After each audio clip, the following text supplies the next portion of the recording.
Hello students. आज हम कक्षा 8वीं की एक बहुत छोटी सी कविता ले रहे हैं, भगवान के डाकिए। ये कविता जितनी छोटी ही है उतना ही मधुर और उतनी ही सुंदर कविता है।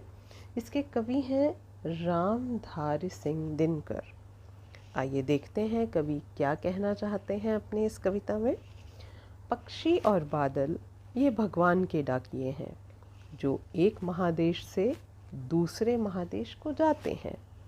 हम तो समझ नहीं पाते हैं, मगर उनकी लाई चिट्ठियाँ पेड़ पौधे, पानी और पहाड़ बाँचते हैं। हम तो केवल यह आंकते हैं कि एक देश की धरती दूसरे देश को सुगंध भेजती है और वह सौरभ हवा में तैरते हुए पक्षियों की पाँखों पर तिरता है और एक देश का भाप दूसरे देश में पानी बनकर गिरता है। प्रस्तुत कविता में कवि रामधारी सिंह दिनकर हमें लोगों से भेदभाव ना करने की सीख दे रहे हैं। आइए देखते हैं वे कहना क्या चाहते हैं अपनी इस कविता के माध्यम से। पक्षी और बादल ये भगवान के डाकिए हैं। डाकिए का अर्थ है संदेश वाहक, वह व्यक्ति जो हमारे लिए संदेश लेकर आए।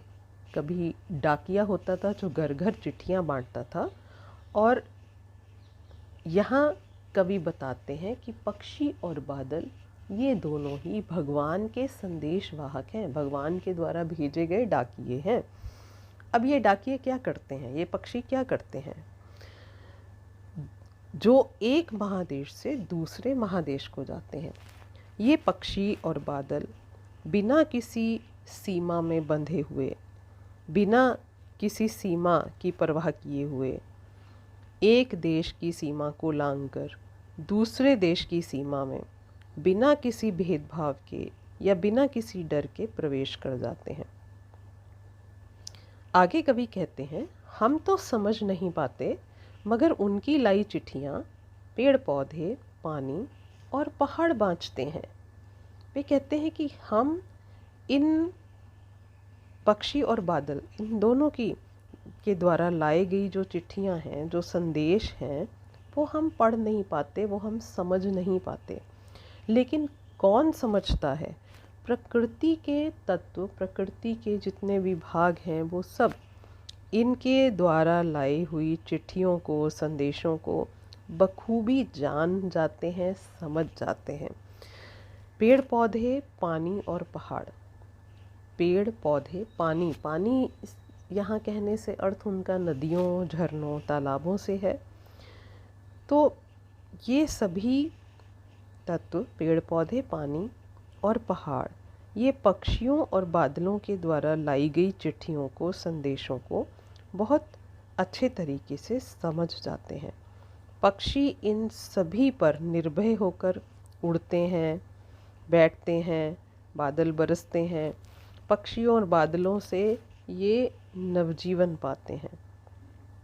आगे कवि कहते हैं, हम तो केवल यह आंकते हैं कि एक देश की धरती दूसरे देश को सुगंध भेजती है और वह सौरभ हवा में तैरते हुए पक्षियों की पाँखों पर तिरता है। पाँखों का अर्थ है यहाँ पंख, और सौरभ यानी सुगंध, खुशबू।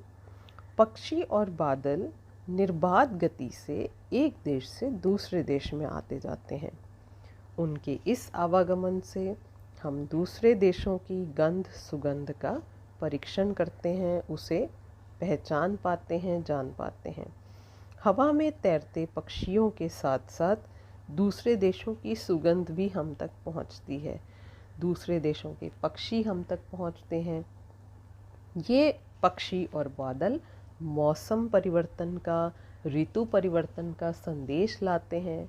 बादल वर्षा ऋतु का संदेश लाते हैं, जिससे प्रकृति के तत्व जो है वो नवजीवन पा लेते हैं।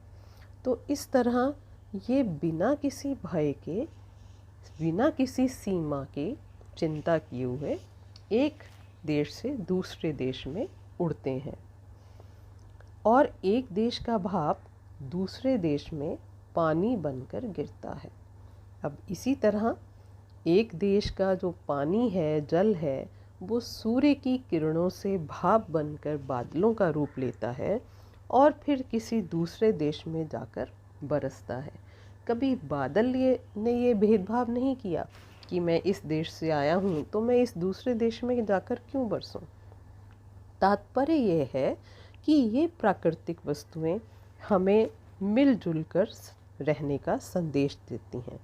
और वहीं हम अपनी संसार में देखें तो मानव ही मानव के साथ भेदभाव करता है।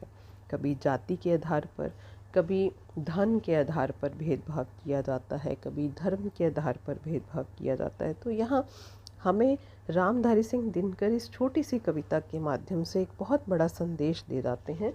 और वो संदेश है कि मानव ही दूसरे मानव से भेदभाव क्यों करे। तो इस तरह ये पक्षी और बादल प्रेम, सद्भाव, भाईचारे और एकता का संदेश देते हैं। ये हमें जुड़कर एक दूसरे के साथ मिलकर रहने का संदेश देते हैं। मुझे उम्मीद है ये कविता आप सब बच्चों को समझ में आई होगी। फिर भी अगर कहीं पर कोई संदेह है तो आप पूछ सकते हैं, मैं उनका उत्तर देने की कोशिश करूँगी। धन्यवाद।